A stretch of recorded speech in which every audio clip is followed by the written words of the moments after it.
جی بالکل، اس وقت میں موجود ہوں علی پور چٹھا ستانہ علیہ ویسیہ شریف پر، جہاں پر عید الفطر کی نماز عقیدت و احترام سے پڑھائی گئی اور فلسطین اور ناحق مسلمانوں کے لیے دعائے خیر بھی کی گئی۔ اس وقت میرے ساتھ موجود ہیں آستانہ علیہ ویسیہ کے سجادہ نشین جناب پیر غلام رسول اویسی صاحب۔ ان سے پوچھتے ہیں کہ وہ عید الفطر کے موقع پر کیا کہنا چاہیں گے۔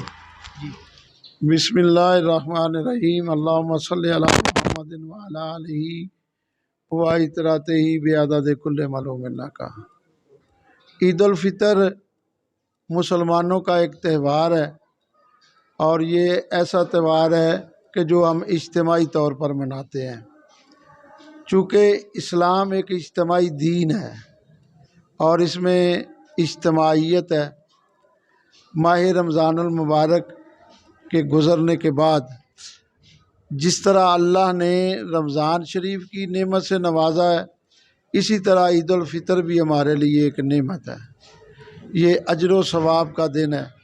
اللہ تعالیٰ اس مقدس ماہ مبارک میں جو اچھے کام کرتے ہیں، نمازیں پڑھتے ہیں، روزے رکھتے ہیں، قرآن کی تلاوت کرتے ہیں، درود شریف پڑھتے ہیں، تسبیحات پڑھتے ہیں، اللہ نے ان تمام عبادات کے اجر کا یہ دن رکھا ہے۔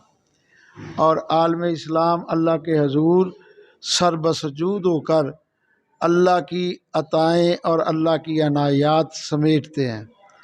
جہاں ہم اپنی خوشیوں کا خیال رکھتے ہیں، اپنے بچوں کی خوشیوں کا خیال رکھتے ہیں، وہاں ہمیں ان مظلوم مسلمانوں کا بھی خیال رکھنا چاہیے جو اسلام کی سربلندی کے لیے اور قبلہ اول بیت المقدس کی آزادی کی جنگ لڑ رہے ہیں۔